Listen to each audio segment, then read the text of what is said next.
Hello, I'm Michael. I'm Sally, and this is Wrestle MSX.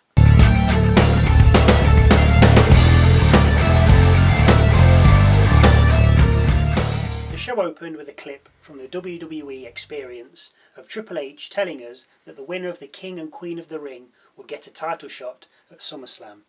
Now the funny thing is, we were actually talking about that kind of thing earlier this week.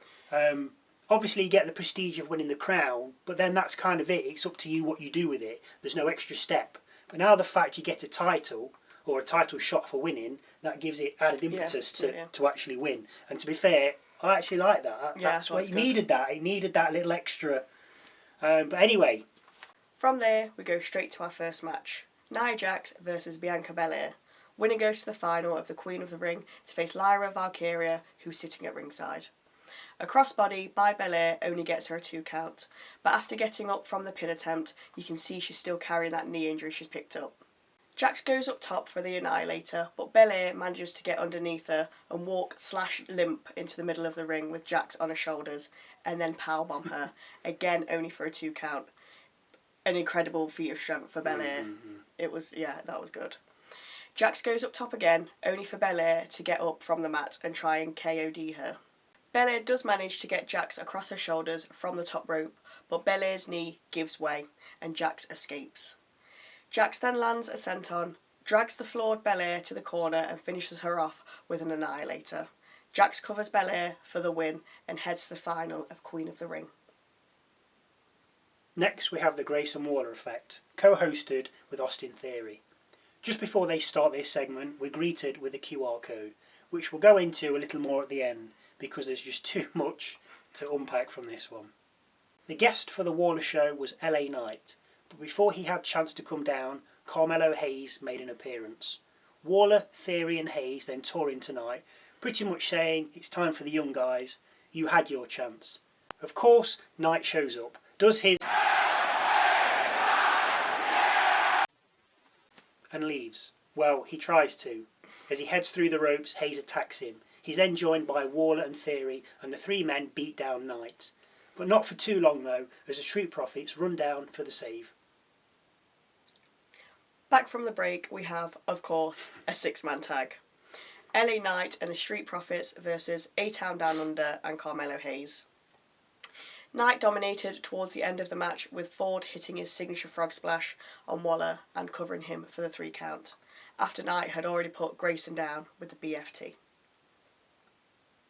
We then see Logan Paul giving up his brass knuckles to Michael Cole, saying he's going to beat Cody clean. We also then find out that SummerSlam 2026 is going to be a 2-night event, which I'm okay with. It's Summer's WrestleMania, so why not?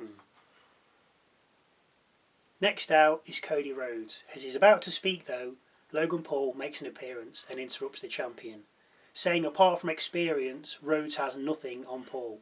Cody accuses Paul of having another pair of brass knuckles on him, to which Paul denies. They then decide to invite a referee into the ring to pat both men down, airport security style.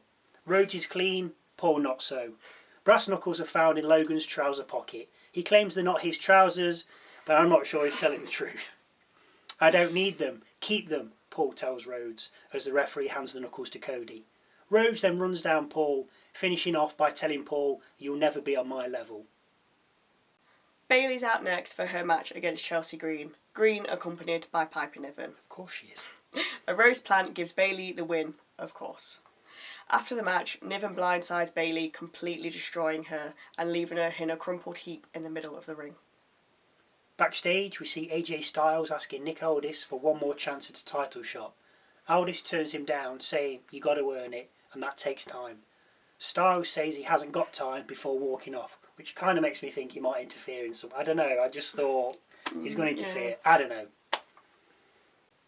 We then see Heyman talking to Solo Sikoa. Sikoa telling Heyman that until Roman is back, I'm in charge, which kind of confirmed what we already knew. Final match of the night and last semi-final of the King of the Ring tournament.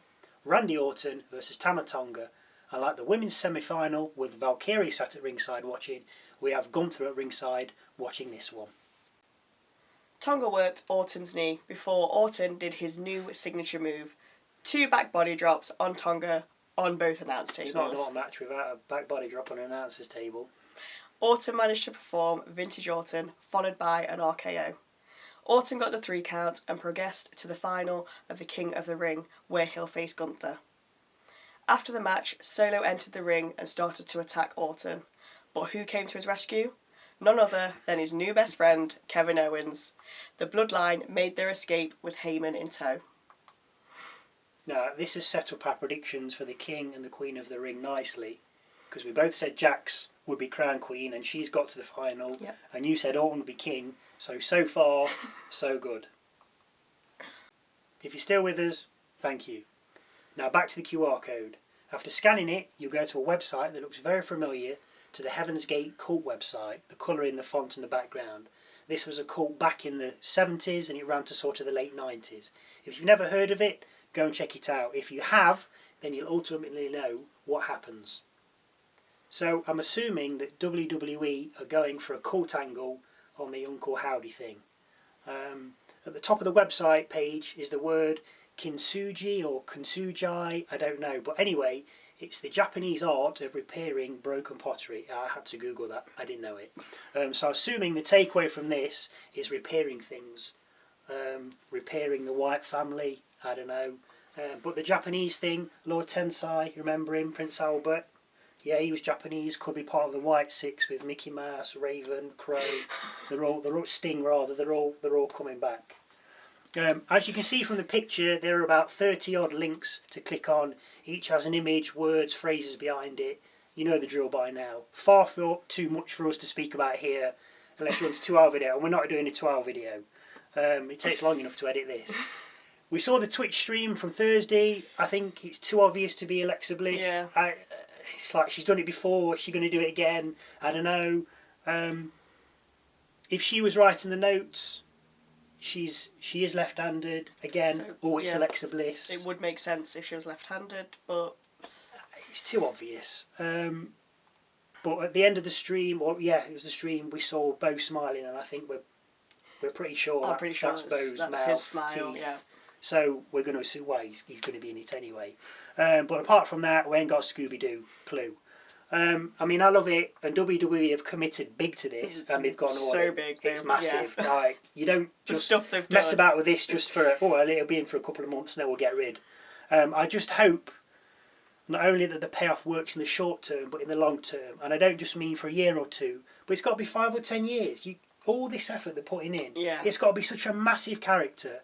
And we need someone like this. Not a face, not a heel, but something beyond. He doesn't need the belt to be a massive character. No. Because Undertaker never needed that.